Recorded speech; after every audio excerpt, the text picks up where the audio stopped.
सारे डुग्गर देश दे लोगों की मेरा नमस्कार। जोर कन्ने बोलो, जोर कन्ने बोलो, जोर कन्ने बोलो, जोर से बोलो, सारे बोलो। मैं उधमपुर पिछले कई दशकों से आ रहा हूं। शायद कश्मीर में मेरा आना जाना, जम्मू कश्मीर की धरती पर आना जाना पिछले 5 दशक से लगातार चल रहा है। मुझे याद है 1992 में एकता यात्रा के दौरान यहां जो आपने भव्य स्वागत किया था, जो सम्मान किया था, एक प्रकार से पूरा क्षेत्र रोड पर आ गया था। और आप भी जानते हैं, तब हमारा मिशन कश्मीर के लाल चौक पर तिरंगा फहराने का था। तब यहां माताओं बहनों ने बहुत आशीर्वाद दिया था। 2014 में माता वैष्णो देवी के दर्शन करके आया था और इसी मैदान पर मैंने आपको गारंटी दी थी कि जम्मू कश्मीर की अनेक पीढ़ियों ने जो कुछ सहा है उसे मुक्ति दिलाऊंगा।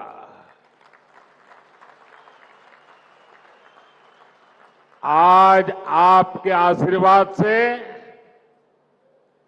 मोदी ने वो गारंटी पूरी कर दी है।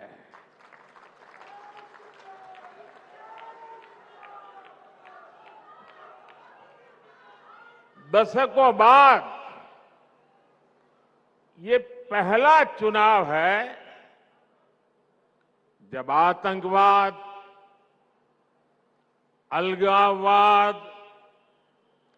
पत्थरबाजी, बंद, हड़ताल, सीमा पार से गोलीबारी, ये चुनाव के मुद्दे ही नहीं है।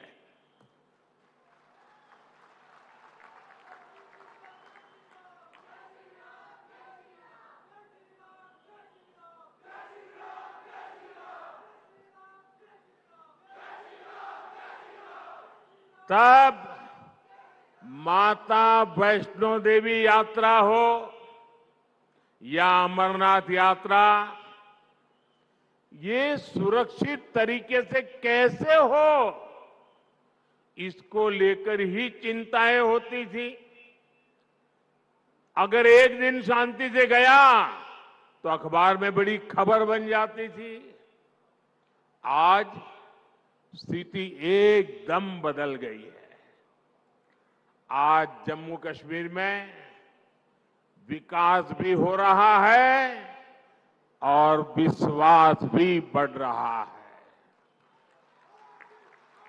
इसलिए आज जम्मू और कश्मीर के चप्पे चप्पे में भी एक ही गूंज सुनाई दे रही है। फिर एक बार, फिर एक बार, फिर एक बार, भाइयों और बहनों, ये चुनाव सिर्फ सांसद चुनने भर का नहीं है, बल्कि ये देश में एक मजबूत सरकार बनाने का चुनाव है।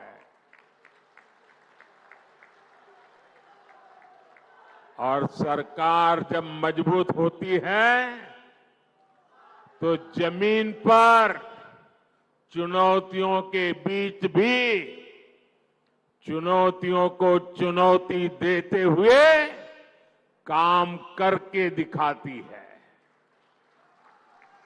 दिखता है कि नहीं दिखता है? दिखता है कि नहीं दिखता है? यहां जो पुराने लोग हैं उनको 10 साल पहले का मेरा भाषण याद होगा। यही मैंने आपसे कहा था कि आप मुझ पे भरोसा कीजिए।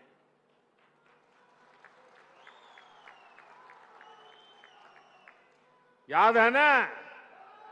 मैंने कहा था आप मुझ पे भरोसा कीजिए, मैं 60 वर्षों की समस्याओं का समाधान करके दिखाऊंगा।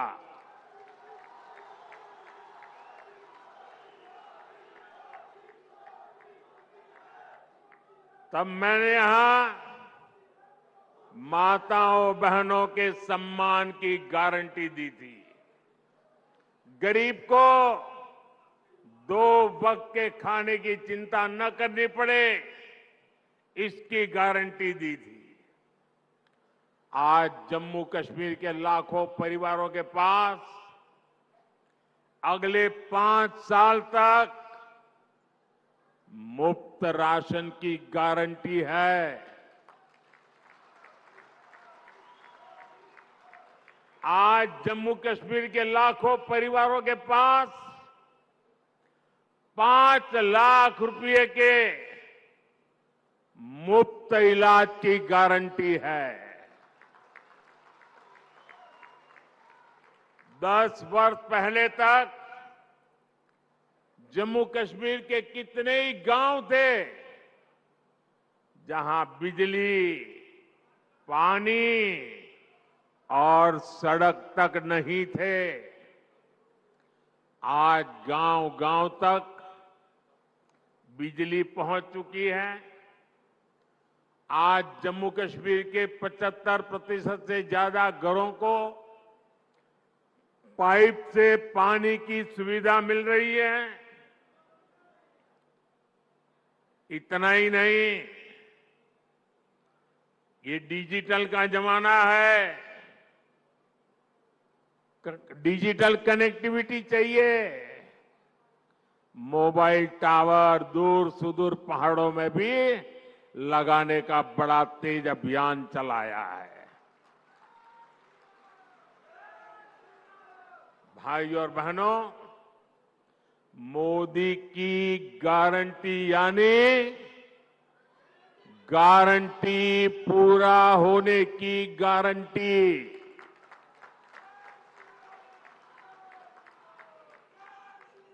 आप याद कीजिए, कांग्रेस की कमजोर सरकारों ने शाहपुर कंडी डैम को कैसे दशकों तक लटकाए रखा। जम्मू के किसानों के खेत सूखे थे, गांव अंधेरे में थे, लेकिन हमारे हक का रावी का पानी पाकिस्तान जा रहा था। मोदी ने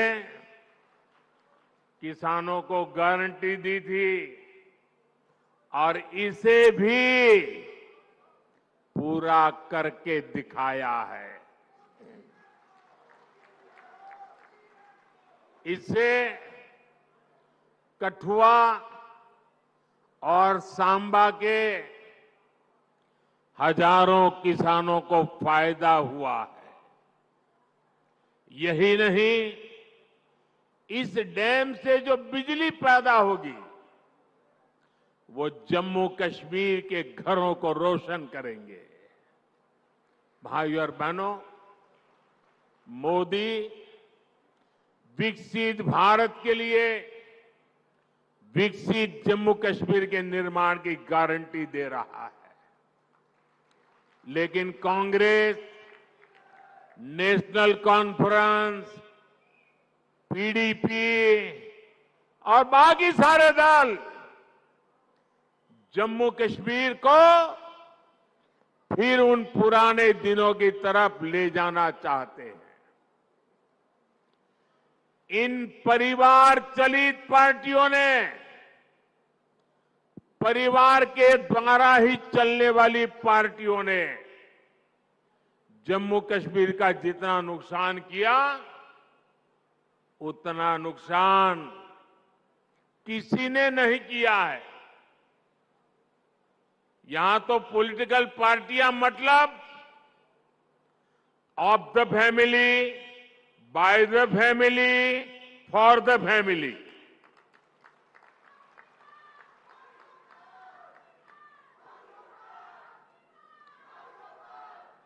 सत्ता के लिए इन्होंने जम्मू कश्मीर में 370 की ऐसी दीवार बना दी थी कि जम्मू कश्मीर के लोग बाहर नहीं झोंक सकते थे और बाहर वाला जम्मू कश्मीर की तरफ नहीं झोंक सकता था। और ऐसा भ्रम बना के रखा था कि बस उनकी जिंदगी ये 370 है तभी बचेगी। ऐसा झूठ चलाया, ऐसा झूठ चलाया। आपके आशीर्वाद से मोदी ने 370 की दीवार गिरा दी। दीवार गिरा दी, इतना नहीं, उस मलबे को भी जमीन में गाड़ दिया है मैंने। मैं चुनौती देता हूं, हिंदुस्तान की कोई पॉलिटिकल पार्टी हिम्मत करके आ जाए, विशेष करके मैं कांग्रेस को चुनौती देता हूं, वो घोषणा करे वो 370 को वापस लाएंगे, ये देश उनका मुंह तक देखने को तैयार नहीं होगा।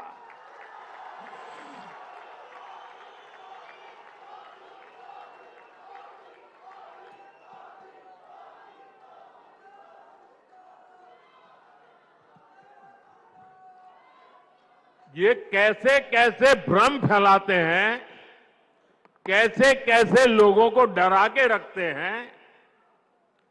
ये कहते थे 370 हटी तो आग लग जाएगी, जम्मू कश्मीर हमें छोड़ के चला जाएगा। लेकिन जम्मू कश्मीर के नौजवानों ने इनको आईना दिखा दिया। अब देखिए, जब यहां उनकी नहीं चली, जम्मू कश्मीर के लोग उनकी असलियत को जान गए। अब जम्मू कश्मीर में उनके झूठे वादे, भ्रम की मायाजाल नहीं चल पा रही है, तो ये लोग अब जम्मू कश्मीर के बाहर देश के लोगों के बीच भ्रम फैलाने का खेल खेल रहे हैं। ये कहते हैं कि 370 के हटने से देश को कोई लाभ नहीं हुआ। जिस राज्य में जाते हैं वहां भी बोलते हैं तुम्हारे राज्य को क्या लाभ हुआ, तुम्हारे राज्य को क्या लाभ हुआ। 370 के हटने से क्या लाभ हुआ है, वो जम्मू कश्मीर की मेरी बहन बेटियों को पूछो, जो अपने हकों के लिए तरस रही थी। ये उनका भाई, ये उनका बेटा, उन्होंने उनके हक वापस दिए हैं।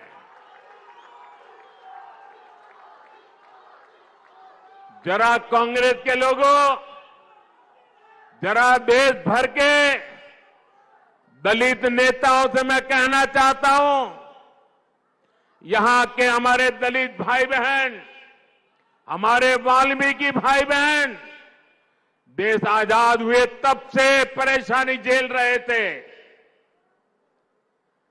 जरा आकर के उन वाल्मीकि भाई बहनों से पूछो, गड्ढा ब्राह्मण से पूछो, कोली से पूछो, और पहाड़ी परिवार हो, मचैल माता की भूमि में रहने वाले मेरे पटरी साथी हो, अब हर किसी को संविधान में मिले अधिकार मिलने लगे हैं।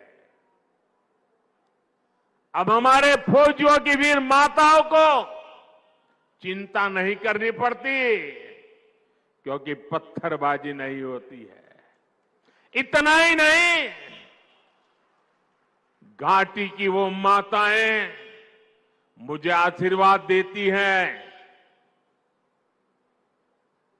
उनको चिंता रहती थी कि बेटा अगर 2-4 दिन दिखाई न दे तो उनको लगता था कहीं गलत हाथों में तो नहीं फंस गया है।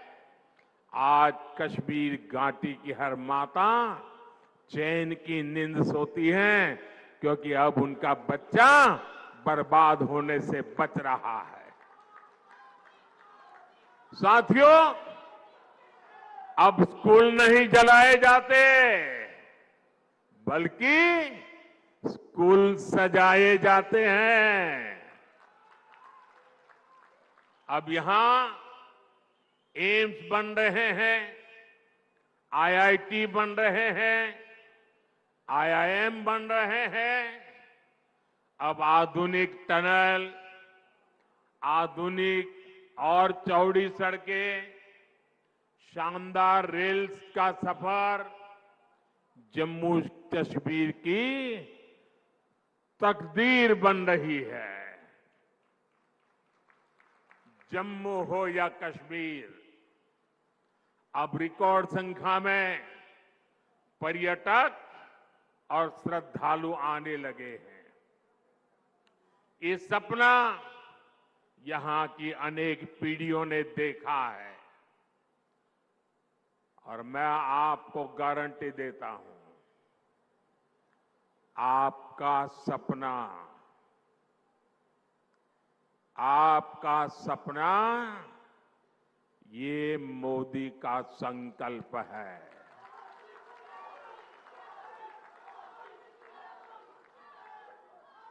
आपके सपनों को पूरा करने के लिए हर पल आपके नाम, आपके सपनों को पूरा करने के लिए हर पल देश के नाम, विकसित भारत का सपना पूरा करने के लिए 24/7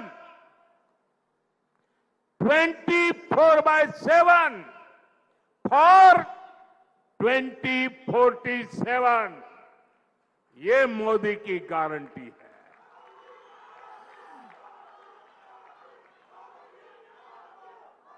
दस सालों में हमने आतंकवादियों और भ्रष्टाचारियों पर घेरा बहुत ही कसा है। अब आने वाले 5 सालों में इस क्षेत्र को विकास की नई ऊंचाई पर ले जाना है। साथियों, 10 साल के अंदर अंदर जम्मू कश्मीर पूरी तरह से बदल चुका है। सड़क, बिजली, पानी, यात्रा, प्रवास वो तो है, सबसे बड़ी बात है जम्मू कश्मीर का मन बदला है। निराशा में से आशा की ओर बढ़े हैं। जीवन पूरी तरह विश्वास से भरा हुआ है। इतना विकास यहां हुआ है, चारों तरफ विकास हो रहा है। लोग कहेंगे मोदी जी, अरे इतना कर लिया, आप चिंता मत कीजिए, हम आपके साथ हैं।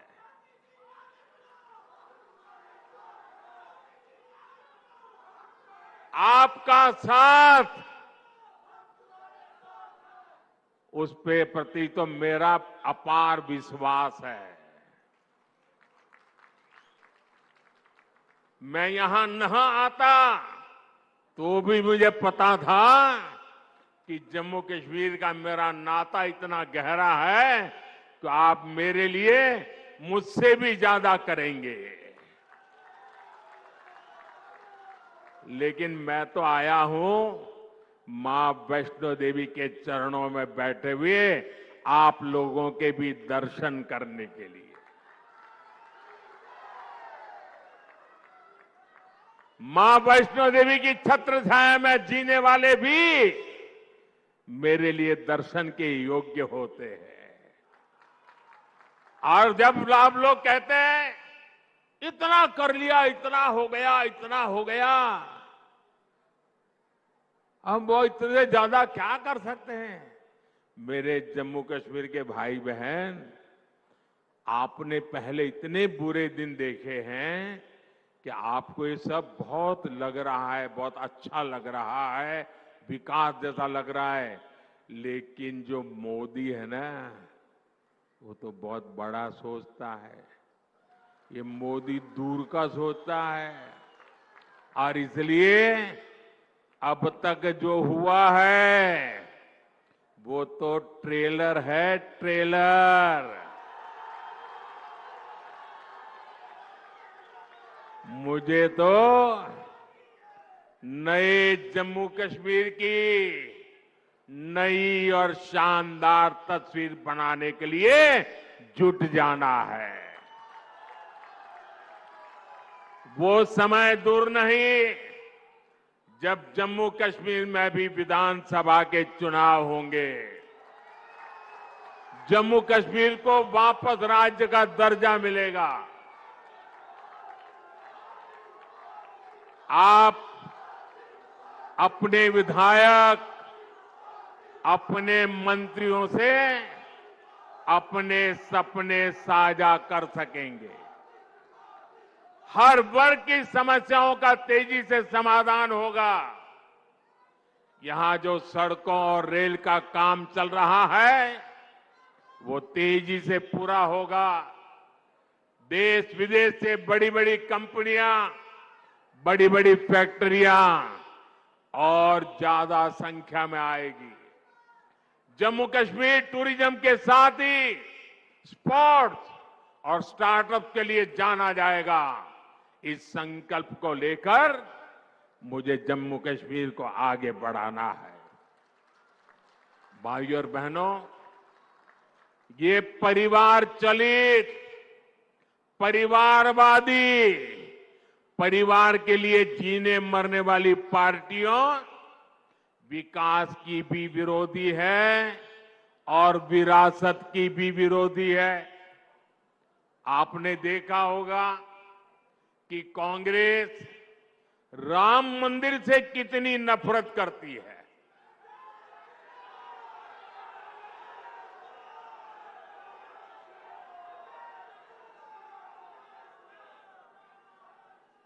कांग्रेस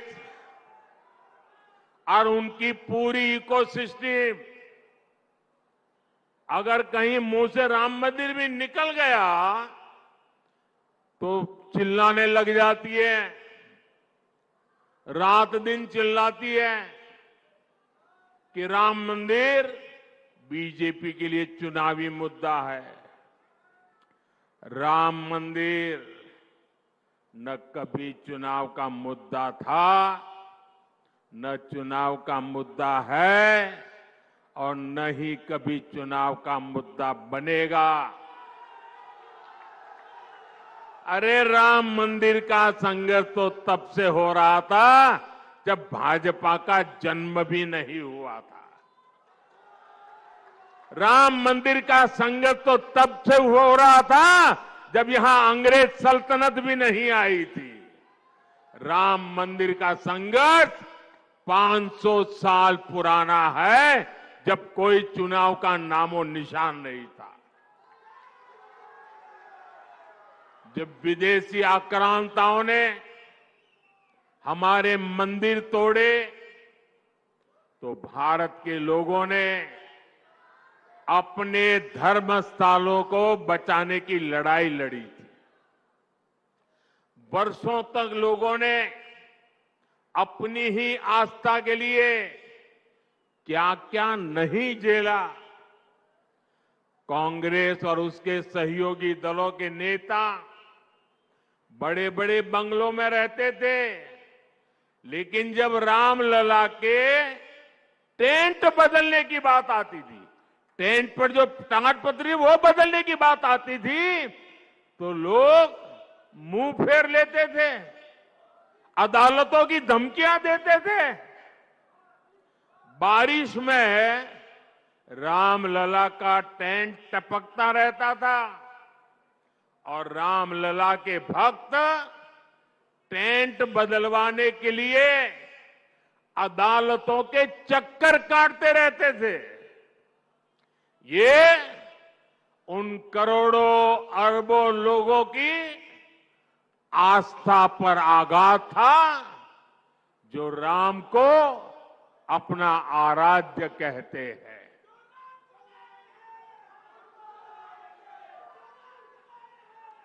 और हमने इन्हीं लोगों से कहा कि एक दिन आएगा जब रामलला भव्य मंदिर में विराजेंगे।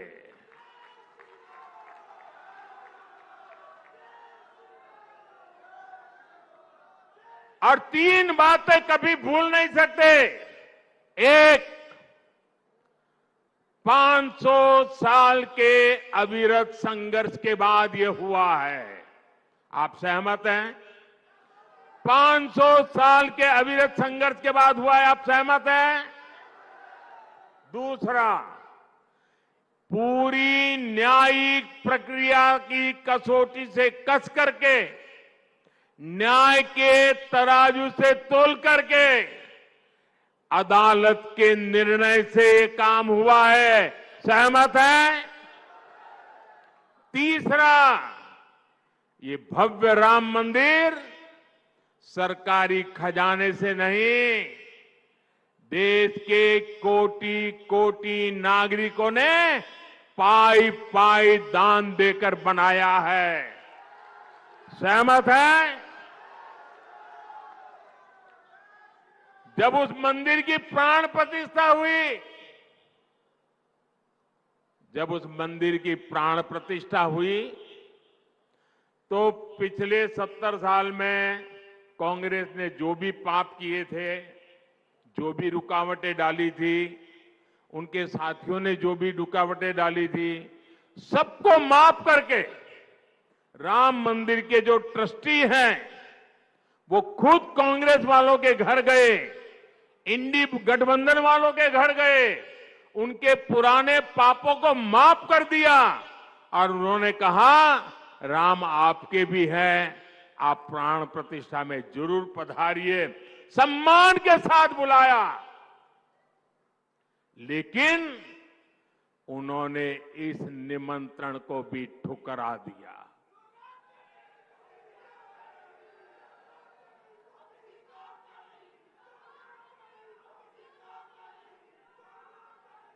कोई बताए वो कौन सा चुनावी कारनामा था जिसके दबाव में आपने राम मंदिर के प्राण प्रतिष्ठा के निमंत्रण को ठुकरा दिया? वो कौन सी चुनावी खेल था कि आपने प्राण प्रतिष्ठा के पवित्र कार्य को ठुकरा दिया? ये कांग्रेस वाले, इंडी गठबंधन वाले, जो इसे चुनाव का मुद्दा कहते हैं, उनके लिए चुनावी मुद्दा था, देश के लिए ये श्रद्धा का मुद्दा था, ये धैर्य की विजय का मुद्दा था, ये आस्था और विश्वास का मुद्दा था, ये 500 वर्ष की तपस्या का मुद्दा था। मैं कांग्रेस से पूछना चाहता हूं, आपने अपनी सरकार के समय दिन रात जब इसका विरोध किया, तब 21 चुनाव का मुद्दे के तहत आप कर रहे थे, लेकिन आप राम भक्तों की आस्था देखिए। मंदिर बना तो ये लोग इंडी गठबंधन वालों के घर प्राण प्रतिष्ठा का आमंत्रण देने के लिए खुद गए। जिस क्षण के लिए करोड़ों करोड़ों देशवासी ने इंतजार कर रहे थे, आप बुलाने पर उसकी तरफ देखने नहीं गए। पूरी दुनिया के राम भक्तों ने आपके इस अहंकार को देखा है, आपकी चुनावी मंशा को देखा है। ये चुनावी मंशा थी कि आपने प्राण प्रतिष्ठा का निमंत्रण ठुकरा दिया। आपके लिए चुनाव का खेल है। एक किस तरह की तुष्टीकरण की राजनीति थी। भगवान राम को काल्पनिक कहकर कांग्रेस किस वोट बैंक को खुश करना चाहती थी। साथियों, कांग्रेस और इंडी गठबंधन के लोगों को देश के ज्यादातर लोगों की भावनाओं की कोई परवाह नहीं है। इन्हें लोगों की भावनाओं से खिलवाड़ करने में मजा आता है। ये लोग सावन में एक सजायाफ्ता, जो सजा कोर्ट ने जिसको सजा की है, जो जमानत पर है, ऐसे एक मुजरिम के घर जाके सावन के महीने में मटन बनाने का मौज ले रहे हैं। इतना ही नहीं, उसका वीडियो बना करके देश के लोगों को चिढ़ाने का काम करते हैं। कानून किसी को भी कुछ भी खाने से नहीं रोकता है और न ही मोदी रोकता है। सभी को स्वतंत्रता है कि जब मन करे वेज खाए या नॉन वेज खाए, लेकिन इन लोगों की मंशा दूसरी होती है। जब सब मुगल यहां आक्रमण करते थे ना, तो उनको सत्ता राजा को पराजित करने से संतोष नहीं होता था। जब तक मंदिर तोड़ते नहीं थे, जब तक श्रद्धा स्थानों की कत्ल नहीं करते थे, उनको संतोष नहीं होता था। उनको उसी में मजा आता था। वैसे ही सावन के महीने में वीडियो दिखाकर वो मुगल के लोगों के जमाने की जो मानसिकता है ना, उसके द्वारा वो देश के लोगों को चिढ़ाना चाहते हैं और अपनी वोट बैंक पक्की करना चाहते हैं। ये वोट बैंक के लिए ये चिढ़ाना चाहते हैं। आप किसे चिढ़ाना चाहते हैं?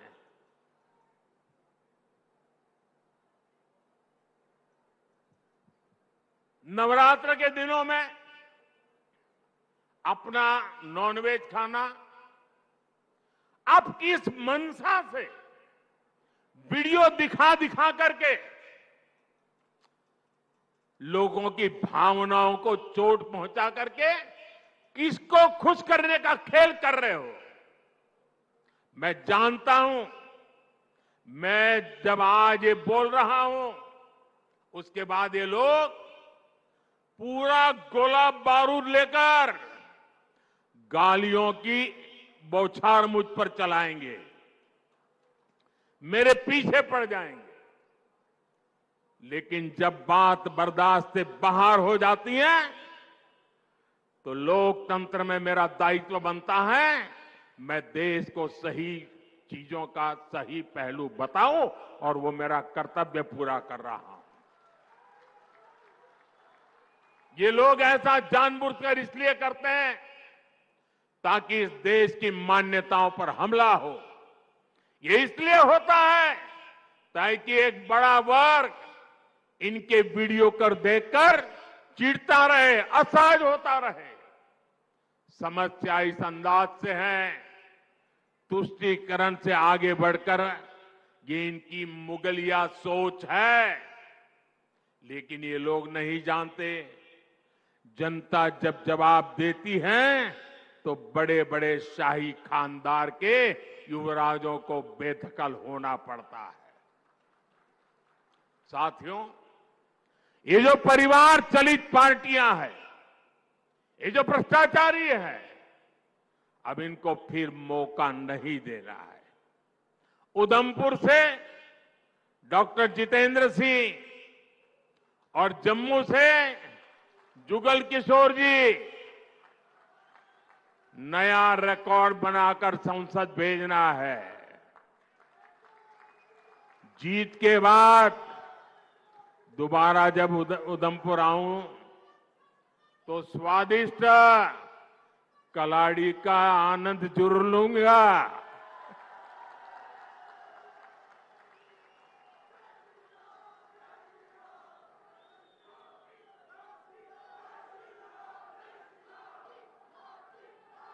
मेरा एक काम करोगे? मेरा एक काम करोगे? माता वैष्णो देवी को, वहां मैं जा नहीं पा रहा हूं, यहां इतना निकट आकर के, तो माता वैष्णो देवी की क्षमा मांगिए और मेरी तरफ से मत्था टेकिए। टेकोगे? दूसरा एक काम करोगे? एक और काम करोगे? मेरा एक काम और करोगे? जरा उधर से आवाज आए, काम करोगे? इधर से आवाज आए, करोगे? पीछे से आवाज आए, करोगे? पक्का करोगे?